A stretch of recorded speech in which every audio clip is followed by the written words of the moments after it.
కేంద్ర మంత్రి రామ్మోహన్ నాయుడు ఢిల్లీలో మీడియాతో మాట్లాడుతున్నారు. ఇప్పుడు లైవ్లో చూద్దాం. పరిస్థితి ఆంధ్రప్రదేశ్ రాష్ట్రంలో ఉండింది, కానీ ప్రజలు కూడా అది గ్రహించి మళ్ళీ పోలవరం ప్రాజెక్టు మనం పూర్తి చేసుకోవాలనంటే అది చంద్రబాబు నాయుడు గారి వల్ల, ఎన్డీఏ ప్రభుత్వం వల్ల, కేంద్రంలో నరేంద్ర మోదీ గారి వల్లే అవుతుందన్న ఆలోచనతో అందరినీ కూడా ఆశీర్వదించి ఈరోజు మంచి స్థానంలో రాష్ట్రంలో, కేంద్రంలో ఎన్డీఏ ప్రభుత్వాన్ని గెలిపించడం జరిగింది. మరి దానికి అనుగుణంగా ఈరోజు కేంద్ర మంత్రులుగా ఉన్నటువంటి మా అందరి మీద అదనంగా బాధ్యత ఉంది కాబట్టి రాష్ట్ర మంత్రివర్యులు ఇరిగేషన్ శాఖ మన రామానాయుడు గారు విచ్చేసిన తర్వాత కేంద్ర జలవనరుల శాఖ మంత్రి, జలశక్తి మంత్రి మన సిఆర్ పాటిల్ గారిని కూడా ప్రత్యేకంగా కలిసాం. మరి బీజేపీ వర్మ గారు, మన మినిస్టర్ గారు, అలాగే మా ఎంపీలందరూ కూడా కలిసికట్టుగా వెళ్ళి పోలవరం తాలూకా శక్తిని మరొకసారి జలవనరుల శాఖ మంత్రి గారికి కూడా తెలియజేశాం. ఆయన కూడా చాలా పాజిటివ్గా స్పందించారు. అన్ని కార్యక్రమాలు కూడా టైం బౌండ్గానే చేస్తాం. ఇది ఆంధ్రప్రదేశ్ రాష్ట్రానికి ఎంత ముఖ్యమో కేంద్ర ప్రభుత్వానికి, మన ఎన్డీఏ గవర్నమెంట్కి కూడా అంతే ముఖ్యం. కాబట్టి మా వంతు ఎక్కడ కూడా ఎటువంటి జాప్యం లేకుండా సహాయ సహకారాలు అన్నీ కూడా అందిస్తామని చెప్పి ఆయన కూడా ఒక సంకేతం కూడా మాకు ఇవ్వడం జరిగింది. మరి రాష్ట్ర ప్రభుత్వం, కేంద్ర ప్రభుత్వం మధ్యలో సమన్వయం చేయడానికి కేంద్ర మంత్రులుగా, ఎందుకంటే ఈ బాధ్యత కూడా చంద్రబాబు నాయుడు గారు మాకు అప్పచెప్పడం జరిగింది. కేంద్రం నుంచి రావాల్సినటువంటి నిధులు మరి ప్రతి ఒక్కటి కూడా తీసుకొని రావడంలో ఎంపీలు కానీ, కేంద్ర మంత్రులు కానీ ప్రధానమైనటువంటి బాధ్యత వహించాలని ఆయన కూడా దిశ నిర్దేశం చేయడం జరిగింది. దానికి అనుగుణంగా రాష్ట్రానికి సంబంధించినటువంటి ఏ కార్యక్రమాలు ఉన్నా సరే మేము కూడా చొరవ తీసుకొని రాష్ట్ర అభివృద్ధి పట్ల అంకిత భావంతో మేము అందరం కూడా కృషి చేస్తామని తెలియజేసుకుంటున్నాం. పోలవరం మేము కమిటెడ్గా ఉన్నాం, కానీ ఇందులో ప్రాబ్లం ఏంటంటే గత ప్రభుత్వం చేసినటువంటి తొగ్లక్ పనుల వల్ల డయాఫ్రామ్ వాల్ కూడా ఈరోజు డ్యామేజ్ అయ్యింది. అది మళ్ళీ మనం పునర్నిర్మించుకోవాలి. కాఫర్ డ్యామ్ కూడా ఈరోజు డ్యామేజ్ అయ్యే పరిస్థితిలో ఉంది. చాలా వరకు ఈ రివర్స్ డెవలప్మెంట్ రీతిలో పోలవరం అంతా వెనక్కి వెళ్ళే పరిస్థితికి వచ్చింది.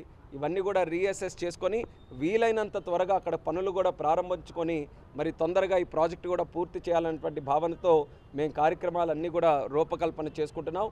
కేంద్రం మాత్రం ఖచ్చితంగా సహకరిస్తుంది అనేటటువంటి ఆలోచన మాత్రం మా ఆంధ్రప్రదేశ్ రాష్ట్ర ప్రజలందరికీ కూడా మేము తెలియజేయగలం. ఎందుకంటే ఆ రెస్పాన్స్ ఈరోజు మాకు కనిపిస్తుంది.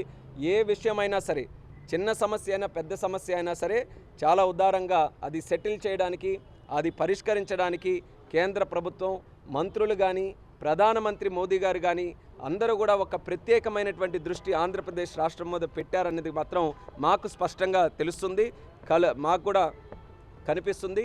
ఆ యొక్క దృష్టిని మరి కార్యక్రమాల పట్ల మేము మళ్లించుకొని కార్యక్రమాలకి నిధులు తీసుకొని వచ్చి రాష్ట్ర అభివృద్ధిలో కేంద్రం, రాష్ట్రం తాలూకా సహకారంతో ముందుకు నడిపిస్తామని ఈ సందర్భంగా తెలియజేసుకుంటున్నాం.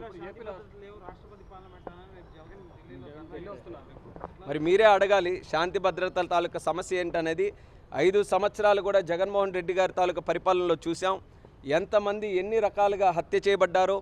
తెలుగుదేశం పార్టీ కార్యకర్తలు కానీ, బీజేపీ కానీ, జనసేన కానీ, ఆఖరికి సామాన్య మానవుడు కానీ ఏ ఒక్కరైనా సరే ప్రభుత్వం పట్ల వేలెత్తి చూపించి ప్రజాస్వామ్య బద్ధంలో ఒక ప్రశ్న అడిగితే ఎన్ని రకాలుగా చిత్రహింసలు పెట్టి, జైల్లో అక్రమ కేసులు పెట్టి, అలాగే వాళ్ళ ప్రాణాలకు కూడా ముప్పు కలిగించే విధంగా ఏ రకంగా వ్యవహరించారో ఎన్నో సంఘటనలు మనకున్నాయి.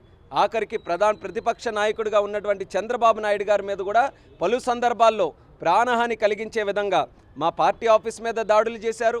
చంద్రబాబు నాయుడు గారు ఉన్న నివాసుల మీద దాడులు చేశారు. ఆయన పబ్లిక్ మీటింగుల మీద ఉన్నప్పుడు చాలా సందర్భాల్లో రాళ్లు విసిరి మరి ఆయన మీదకే ప్రాణహాని కలిగించే విధంగా దాడులు చేశారు. ఇన్ని చేసినటువంటి వ్యక్తి ఈరోజు 40 రోజులు కొత్త ప్రభుత్వం వచ్చిన వెంటనే ఏదో జరిగిపోతుంది, అల్లకొల్లం సృష్టించాలని చూస్తున్నారనంటే నేను గ్రహించేది మొట్టమొదటిది, ఈరోజు ఆయనకి ఏదైనా ఒక సమస్య ఉంటే ఆయన కూడా ఒక ఎమ్మెల్యే, శాసనసభ్యుడిగా గెలిచాడు. ఆయనకి కూడా ఈరోజు అసెంబ్లీలో వెళ్ళి మాట్లాడే అవకాశం ఉంటుంది. ఎందుకు ఆ అవకాశాన్ని సద్వినియోగం చేసుకోవట్లేదు? అసెంబ్లీ సమావేశాలు ఉన్నప్పుడు ధైర్యంగా ప్రజల తరపున అక్కడ మాట్లాడొచ్చే సమస్యలు ఉన్నా కేవలం అసెంబ్లీని ఎక్కట్టడానికి, మళ్ళీ డ్రామాలు ఆడడానికి, ఒక ఫేక్ నెరేటివ్ క్రియేట్ చేసి భయాందోళన ప్రజల్లో సృష్టించి ఇప్పుడు కూడా చంద్రబాబు నాయుడు గారు వచ్చిన వెంటనే ఆయన తాలూకా మెయిన్ ఎజెండా పెట్టుబడులు రాష్ట్రానికి తీసుకొని రావాలి, రాష్ట్రాన్ని పునర్నిర్మించుకోవాలి, రాష్ట్రంలో శాంతి భద్రతలని చాలా ప్రధానమైనటువంటి ఒక దృష్టితో ముందుకు నడిపించాలని ఆయన పోరాటం చేస్తుంటే అది జరగనివ్వకుండా చేస్తున్నారు. అంటే పెట్టుబడులు ఇప్పటికి కూడా రాకూడదు, ఆంధ్రప్రదేశ్లో ఏ ఒక్కరికి కూడా ఉద్యోగాలు రాకూడదు, ఇలాంటి సమస్యలు క్రియేట్ చేయడానికి ఇది ఒక కొత్త డ్రామా కింద ఆయన ఆడుతున్నటువంటి నాటకం తప్పితే ఇందులో ఎక్కడ కూడా వాస్తవం లేదు. ఏ వాస్తవం ఉంటే ఆయనకే స్పష్టంగా చెప్పమంటున్నాం. ఎన్ని కేసులు ఉన్నాయి, ఎంతమంది మర్డర్లు జరిగాయి, ఎక్కడెక్కడ సంఘటనలు జరిగాయి, దాంట్లో ఆయన ఎంతమంది దగ్గరికి వెళ్ళారు, ఇవేవ మొన్న 36 అన్నారు. ఇది కూడా ఎలాగైందనంటే చంద్రబాబు నాయుడు గారి మీద పెట్టినటువంటి కేసులాగా 3,000 కోట్లతో మొదలై 300 కోట్ల వరకు వచ్చి 27 కోట్ల వరకు వచ్చి, అంటే ఒక ఫేక్ నరేటివ్ క్రియేట్ చేసినప్పుడు లెక్కలు ఏ రకంగా మారుతాయో గతంలో చంద్రబాబు నాయుడు గారి మీద పెట్టిన కేసులో చూసాం. ఇప్పుడు కూడా అలాగే 36, తర్వాత ఇప్పుడు 31, రేపు ఢిల్లీ వచ్చినప్పుడు ఇంకో నెంబరు, మళ్ళీ ఒక వారం రోజులు పోయిన తర్వాత ఇంకో నెంబరు చెప్పడం, అంటే కేవలం రాజకీయం